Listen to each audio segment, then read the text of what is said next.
Hi, hello everybody, buenas tardes a todos. Aquí estamos un día más en Spain Eurovision Info con Eurovision Fantasia, and today we are here with one of the Melodifestivalen 2023 contestants, Smashing to Pieces. Thank you so much for taking time to answer our questions and coming here, Benjamin. Thank you so much for having me.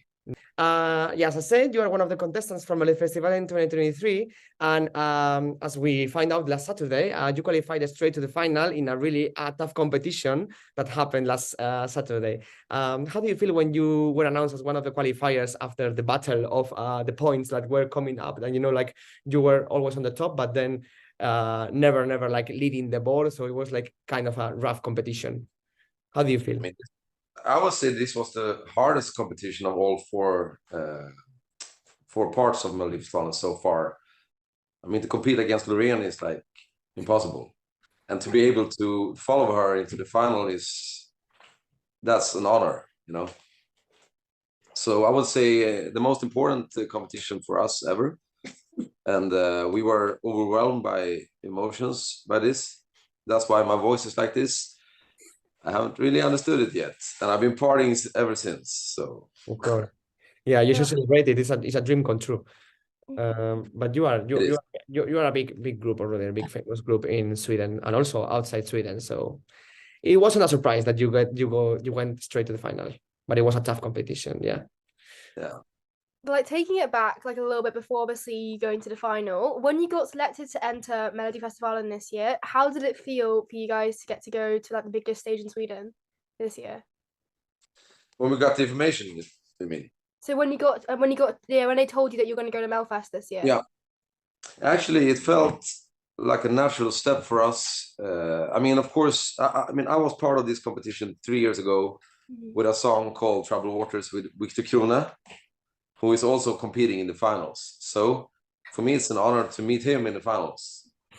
Stand against my own artist, But it was not a surprise that it took us in the competition, because we worked with the right songwriters. We did our work with, in Sweden with our name and stuff. But when they told us, of course, we were like, okay, how do we do this our way? How do we prepare this show to not feel like a Melodifestivalen show, more like a Smashing Pieces show in Melodifestivalen? And I think we did it, actually. Yeah, it looked amazing. I mean, watching it looked absolutely incredible. Like you completely. We're gonna share for that next time we meet. Okay. Yeah, we're gonna do it. Okay, let's do it. Amazing, let's do it. Yeah. So, what was the time that you decided to enter Melfest? Like, is it something that you have been wanting to do it for a very long time? Because it's not common for very big names and very big like artists from Sweden to enter Melodifestivalen. It normally is the other way around. They enter Melfest and then they get big. So, how was the what made you come to that decision? Actually, it's always a risk because you don't know how people will take it. This is why we really was deciding to do it our way and to not hold anything back. I mean, we wrote this song and was actually on a way to release this like half a year before Melodifestivalen. We was about to just release it, as a single. But then when we got the news that they were like, stop, please hold your horses, this is a great song. We were like, okay, let's do it all the way. Like the production, we went hardcore mode on that one, and the production team in SVT was great as well. So yeah, it was just a perfect match from both parts, I think. That's great. So the song that you're entering with this year is called 6 Feet Under. So quite like a morbid title because it's like graves. What can you tell us a bit more about like what inspired the song and also like what it means to you guys as the band? This is I mean, the musical part of the song was written by some great songwriters and us in the band. And then the lyric stuff, and like Adam had a really tough I think it was 2 years ago.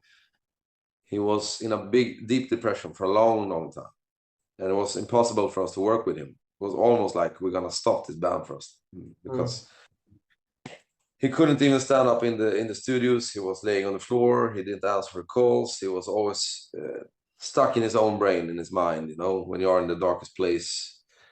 I think everyone knows how it is, but it was something else to see him go through this and become a better version of himself. So this song means so much for him because we wrote it from that angle, you know, and that's why he sings it with that passion. It's something else, I would say. Yeah. So yeah.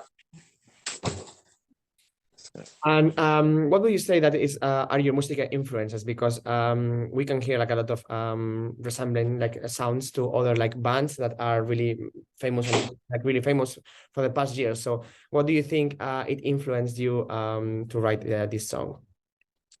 I mean, when it comes to the sound part, for us, we want to have this hybrid rock sound with cinematic feeling. You want to have this futuristic feeling, and of course the smash core, which is from the rehearsal room with guitar and raw vocals, and you know. So we really wanted to do it our way and add just a little sugar from the best things there is. So for us, this is the best combination of smash and our inspirational music, you know. Yeah. So yeah, it was actually Per Bergqvist. He produced this mostly of this song he produced, so he did a great job on that part. Do you have any like bands or any particular songs that are like really big influences to you as well? Not on this song, but I mean, overall, of course, we always are into. For me, I love Bring Me Horizon. I love All Time Low. I love Blind Channel. I love Nickelback. I love a lot of music out there. Also pop. Songwriters like Max Martin, Red One, you know, Lady Gaga. You have the world is filled with inspiration. Yeah. You just need to look. Yeah, actually, my housemate, the girl I live with, she's a singer-songwriter, and when I saw her your song, that she told me like, "Oh my God, this sounds like a Nickelback, like you know, like this kind of sound." So yeah, it makes sense. And now talking about the songwriting process, was it written specifically for Melfest, or would you? No, you said that you already like were thinking on releasing it, and also, we can see very famous names in the Melfest world on the songwriting on the names, like Jimmy Joker, for example, or Linnea Depp. So I guess that's the touch that you talk about, like the sprinkles on the top of your first idea to make it more like a Melfest friendly or more like a Eurovision friendly. So yeah, would you comment more on the songwriting process and how was created? The thing is that we met them in Stockholm and they had like the prototype of the song. So they already have an idea and we were like, okay, let's do this the smash way. And then when we sat down together there, we started to come up with the lyrics, we come up with, you know, how to add the guitars, what to do with the part two of the chorus and how to make it smash, you know. So it was a great team, and I mean, like you said, these people are the hit makers of many songs. If there's anyone you should take inspiration from, is these giants. Yeah. So that's what we did. Nice. So now back to like just general competition in Melfest. You'll be competing in the final in less than 2 weeks now. How are you feeling about the final, the competition, and everything in general to do with the final? I feel like I don't gonna have any sleep until then. It's too much excitement, you know. You gotta try a little bit at least. You have to try. Yeah, exactly. I mean, for us, it's like, how can we make this show even better? What are we gonna add? We don't want to say anything yet. It's gonna be a surprise, but we will give you something that is really smash. Okay. So you have to hold your TVs when we play because it's gonna rumble. We're gonna be in the arena, so we're gonna have to like hold on to like our seats and stuff, like trying to. Yeah, you will then. Yeah. Oh my God. Can't wait to feel. Can wait to experience that and hear the song live because the arena the other day on the TV, it looked like they went crazy with your performance and it was crazy. So can't wait to live that even more. Then you will sing along. Yes, of course. Yes. Wow, amazing. We'll do it. I have it on loop, like the song right now, like on my playlist. So it's really Really Thank catchy. you so much. It's a really good workout song also for the gym. It's amazing. So much stamina. That's perfect. Yes. So now let's imagine and let's dream even more. Imagine that you Right. end up winning Melfest and you go to Liverpool to represent Sweden at Eurovision. First of all, you will be the first group, I think since 2000, I don't know when was last time that A long time ago. 2007, I think it was the last time that a group represented Sweden in Eurovision. So what would it mean for you to represent Sweden as a band? And also, like, do you have any plans on changing the staging, or are you happy with what you're gonna bring already on the finals? The thing about us is that we are never, we always want to evolve, you know, we always want to add some extra things and do it better and better. So, of course, if we would win Melodifestivalen in Sweden, which would be bigger than I could be, actually. And if we would come to that, we would, we would add everything that's possible to add to make this the best show in fucking rock history. Yeah. That's my goal. That's a great goal. That's an amazing goal to have. But like, aside from Melodifestivalen and the potential Eurovision and all that, what else can we expect to see from you guys this year? Are you gonna get some more songs, some like a tour, maybe collaborations? Yeah, exactly. I mean, now we're on tour right now, so I'm sitting here backstage in Manchester. Manchester. You're Oh, in really? Yeah, I mean, yeah. So here in the UK. You got that, you got your tours, and then more songs, collaborations. Yeah. Anything The thing else is that in Sweden? the thing is that the day before, 2 days before, no, sorry, 3 days before Melodifestivalen, we were in Letland and Oh, really? recorded two music videos on two new songs. Okay. Oh, So we're gonna have new songs coming out. I think it's in May, something like that. okay. Amazing. And then we have 160 shows booked this year. Wow. 160 shows. Wow. That's insane. So it was true that you are big in Sweden and outside Sweden. Like it's like you are all over. Like, 160. It's like every day, like with like a little, like almost every day. yes. No, Yeah, literally. we have two tours in US, two tours in Europe, and one in Sweden so far. Amazing. Oh, That's crazy. That's incredible. crazy. Like, Literally. it should be like Swedish people should be really proud of you entering Melodifestivalen and making it to the final, because literally you are one of the like most successful like groups of Coming out of Sweden. Sweden. So that's amazing. We can wait. Can't wait to hear all your new music. Now you have a new fan for sure. Like I will follow you. Yeah. Thank you so much. So Works and now hard. yes. And now let's talk a little bit more about the rest of the competition. We mentioned already Loreen, which we know that she's really big, the queen of Mother. Melodifestivalen and Literally mother, Eurovision. everyone's calling her. Yes, literally.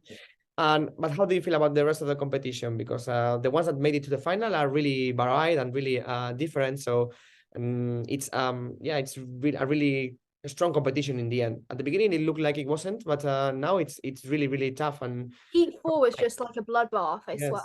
I have so many favorites now on the final. Like there are 4, 5 songs that I can't stop listening to, like on loop. So literally, how do you feel about the competition and what are your expectations for the final? Actually, it feels more like all the other artists are competing against each other because they are more in the same landscape. Yeah, that makes I mean, we're coming from rock, so it's like if people want rock, they have only one choice. That's True. true. So for me, it feels like even if we would come like, I don't know, top 5, I would feel like a winner. Because rock, as you said before, no rock band has been in the finals since 10 years ago. Yeah. And I don't. Do you know any rock band has been winning from Sweden or coming top 3? You can think of Finland, but not Sweden. Yeah, No, I don't think Sweden either. Is this mainly more pop style? I think every time I can think of it, it's just like pop or has some pop element to I it. think it's 2000. So maybe we can write some history here. Maybe, yeah. I think 2007 it was the last time our rock band, the Ark. You know the Ark? Oh, I love the Ark. The Warring Kind. That was the last one. The last time that Sweden went with a rock band. Okay, yeah. To Eurovision for Sweden. So yeah, that will be legendary. So for me, we win. For me, somehow we already won because we got the rock thing back in the finals. But of course, when we are there, we're gonna go in for it. We're in for it. I mean, I want to win, but I don't counting on it. and to get a good placement in that would be unreal. I Yes. mean, the fact that you're already in the final is unreal. Like, especially out of such a strong semi, it's literally crazy. It's so great. I can't wait. But like, generally, to do big Eurovision, obviously, there isn't like as much rock as there are other genres. But do you have any favorite songs from Sweden or from anywhere else? Maybe any of the rock entries that we've had recently, like Måneskin, Blind Channel. Any of those songs you like? Rasmus. I mean, I love both of those songs, especially Blind Channel. Me I too. think that song I'm was. obsessed with that song. And then I also love this Arcade from Duncan Lawrence. Yeah. That for me is a special song because I think this is the thing, when you have a song that you feel are coming from a story that someone really want to tell, you get another contact with it. It's like a relation with something. So it's not like shallow, it's deeper. And some songs just have that thing. Same thing with Euphoria, you know. How Loreen delivered that was above everything. Yeah. And now you're competing against her again in 2 weeks' time. It's the biggest. Yeah, it's an honor, as I said before. It's crazy cool. So cool. It is crazy. It's gonna be so exciting. Can't wait to see you all there and meet you. And yeah, yes. And you will be on the after party as well? Yes. Well, for Hopefully. the Melfest one, you might not the artist one, but the Melfest, like you buy tickets for it after party one, we'll be there. Yeah. So the hopefully- same blurry camera quality I have now is how I will see you. Yes, of course. Yes. We'll party a lot. We'll party a lot and yes, enjoy. And it's gonna be crazy. So much fun. No matter Always all in. Yeah, thank you so much for taking time to Santak for coming to Eurovision Fantasia and Spain Eurovision Info in a joint interview. And before we go, could you send a message to our followers from both sides watching this interview and also your fans, because I'm sure that they will be watching this even if they're not Euro fans. They will be watching this video. So yeah, if you have a message for the Eurovision and Melfest fans, that would be amazing. Thank you so much. I could just say that everyone watching this, it's an honor for us to be part of this show, and to bring rock to Melodifestivalen will be the biggest thing we have done so far. So if you want to support us through this, we'll meet you on the road and we will share with you for all eternity. So thank you for believing in us.